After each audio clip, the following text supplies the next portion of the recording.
Pouca gente imagina, mas nem todos os atletas que chegam às Olimpíadas voltam para casa.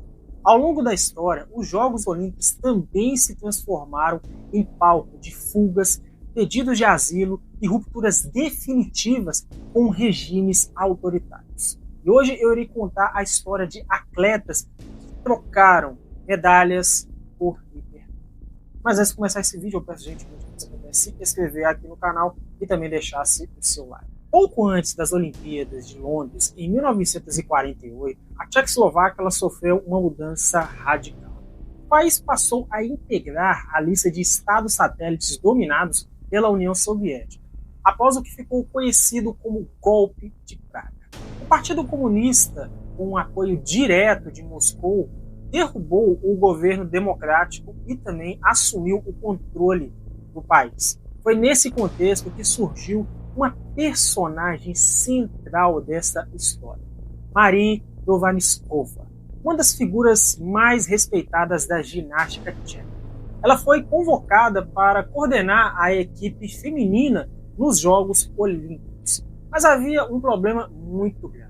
Dovanskova não era apenas uma técnica esportiva, ela era uma ativista política, integrante do movimento Skol, um grupo que defendia a liberdade democrática e também a consciência nacional.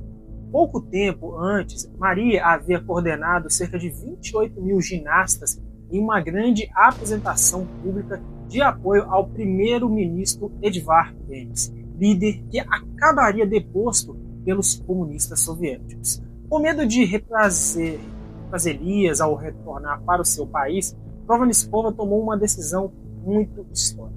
Durante a sua passagem pela capital inglesa, pediu asilo político aos Estados Unidos. Maria Dovanskova se tornou a primeira pessoa conhecida a pedir refúgio político durante uma Olimpíada.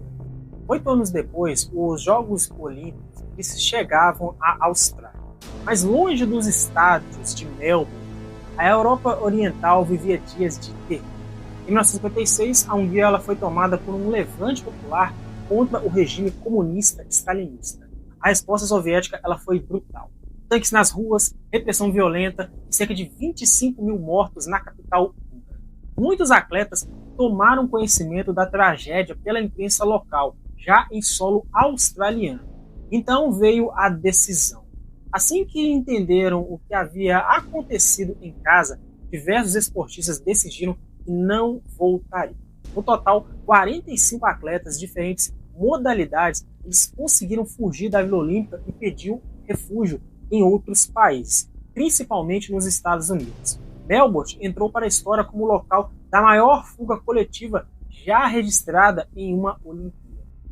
Durante os Jogos de Montreal, em 1976, a história voltou a se repetir. 5 atletas do outro lado da chamada cortina de ferro conseguiram fugir e pedir asilo político no Canadá. 4 deles eram romenos que escaparam da Vila Olímpica em momentos diferentes, com a ajuda de amigos e também familiares que já viviam no país. Mas um caso chamou ainda mais atenção. O jovem saltador ornamental soviético Sergei Metasinov, de apenas 17 anos, desapareceu dos alojamentos da equipe durante a tarde. No dia seguinte, as autoridades soviéticas afirmaram que ele havia sido sequestrado por terroristas. Pouco depois, a verdade veio à tona. Denistovich havia pedido refúgio às autoridades canadenses e estava morando com amigos. Diferentes dos outros casos, o motivo não era perseguição política direta ou mesmo miséria, era amor. O atleta havia se apaixonado por uma canadense e queria permanecer no país para continuar o relacionamento. Meses depois, Sergei revogou o pedido de asilo e retornou à União Soviética.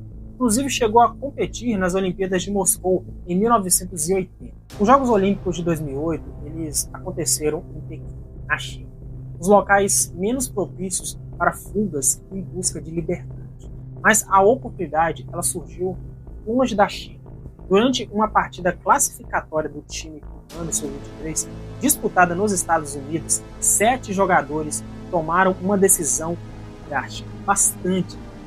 Na cidade de Tampa, na Flórida, os atletas eles fugiram do hotel onde estavam hospedados, compraram um telefone e entraram em contato com um advogado.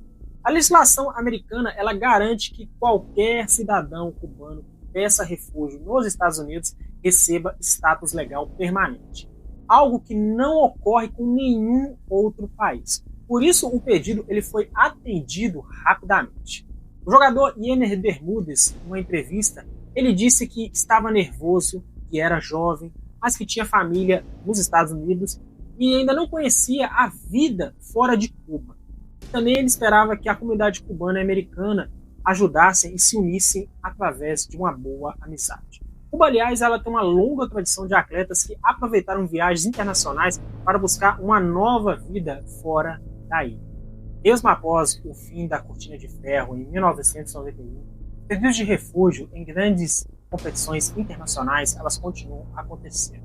As Olimpíadas elas foram criadas para celebrar união e paz, mas também acabaram se tornando para muitos atletas a única porta de saída como a liberdade. E essa é só uma parte da história olímpica que raramente aparece